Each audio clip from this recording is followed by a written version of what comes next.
warahmatullahi wabarakatuh. Nah, jadi guys, ada banyak banget istilah bahasa Indonesia yang kadang itu dilupain dan bahkan tidak pernah didengar oleh masyarakat. Nah, sehingga jarang banget nih digunakan oleh orang Indonesia, dan orang Indonesia itu malah kadang baru tahu istilah ini ada itu karena mereka baru membuka kamus atau KBBI. Nah, kalian penasaran nggak? Beruntung banget nih kalian membuka channel ini. Jadi kita akan membahas 25 istilah-istilah yang jarang diketahui. Nah, langsung aja kita bahas.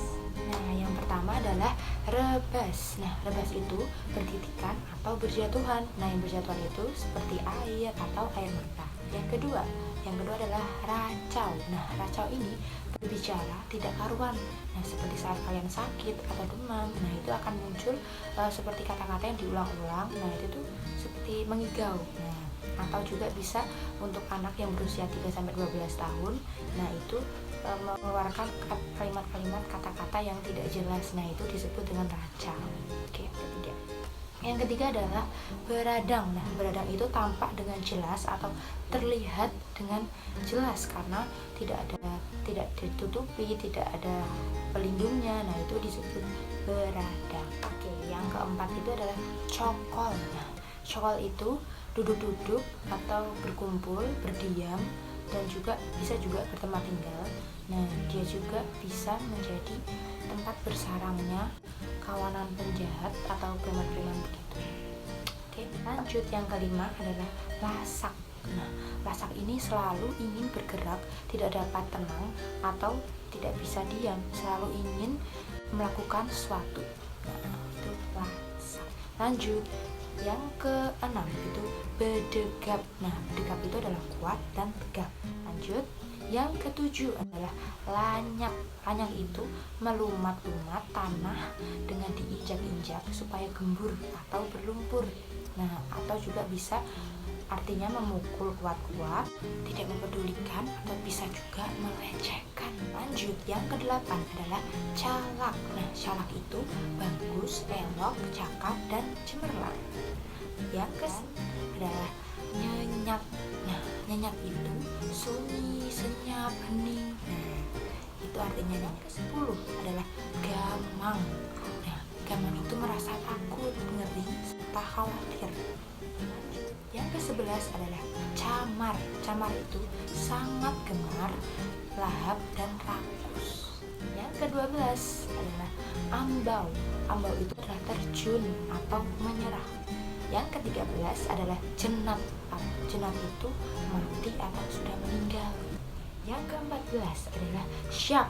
Nah, syak itu adalah rasa kurang percaya atau curiga atau tidak yakin, nah, atau juga ragu-ragu. Nah, itu adalah syak. Lanjut. Yang ke-15 adalah sigi. Nah, sigi itu adalah mencungkil atau mengorek lubang atau liang. Yang ke-16 adalah menyaru atau menyamar. Nah, jadi hampir sama ya, menyaru dan nyamar. Yang ke-17 adalah risak. Nah, risak itu artinya adalah mengusik atau mengganggu.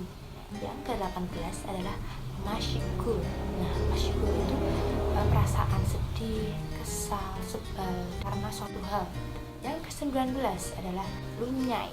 Nah, lunyai itu adalah lusuh atau kumat. Yang ke-20 adalah laung. Nah, laung itu adalah suara yang kuat atau nyaring yang diteriakkan untuk memanggil. 21 adalah sani. Nah, sani itu artinya adalah mulia, luhur, dan indah. Nah, yang ke-22 adalah sondai. Nah, sondai itu adalah miring atau landai. Nah, yang ke-23 adalah sawala. Nah, sawala itu hampir sama dengan yang namanya debat. Lanjut. Yang ke-24 adalah nirmala. Nah, nirmala itu adalah tanpa cacat, bersih, suci, tidak bernoda. Nah, itu adalah nirmala. Lanjut. Ke-25 adalah genta. Genta itu adalah lonceng yang sangat besar. Lanjut. Yang ke-26 adalah mangkus. Mangkus itu artinya efektif. Yang ke-27 adalah rahara. Nah, rahara itu adalah gadis yang usianya sudah sampai pada usia yang sudah siap menikah. Lanjut, 28 adalah ketaksaan. Nah, ketaksaan itu artinya adalah bermakna ganda atau juga bisa disebut ambigu. Lanjut, ke 29 adalah fiat. Nah, fiat itu adalah persetujuan yang diberikan sudah sama-sama sah. Lanjut, ke 30 itu namanya adalah candala. Nah, candala itu artinya adalah rasa rendah diri. Nah, rasa rendah diri yang dia tuh merasa tidak layak atau tidak pede. Nah, itu adalah candala. Lanjut, 31 adalah factitious. Nah, factitious itu artinya adalah tidak asli, tiruan, atau imitasi, atau juga bisa kita sebut sebagai KW. Lanjut, yang ke-32 yaitu visus. Nah, visus itu sudah sering ya di dunia kedokteran, yaitu artinya adalah ketajaman penglihatan. Nah, ke-32 adalah lajnah. Lajnah ini artinya adalah panitia atau komisi. Nah, jadi ya seperti jadi panitia di kampus. Nah, itu namanya kita juga bisa sebut sebagai lajnah. Lanjut, yang ke-34. Nah, itu adalah swakarya. Nah, swakarya itu artinya adalah seperti DIY atau do it yourself. Nah, itu hasil karya kita sendiri. Nah, itu adalah swakarya. Yang ke-35 adalah buhul. Nah, buhul itu adalah ikatan atau simpul. Nah, sudah selesai teman-teman 35 kosakata bahasa Indonesia yang jarang diketahui. Dan sekarang kalian sudah pada tahu kan? Nah, jadi kalau menemui kata-kata itu, nah itu bisa kalian tahu gitu maknanya. Dan juga untuk kalian yang suka bikin puisi atau membuat lirik lagu yang indah, nah itu kita juga bisa gunakan kata-kata ini untuk sebagai referensi aja gitu, agar lebih cantik dan lebih bervariasi kosakata kita. Nah, jadi sekian, semoga bermanfaat.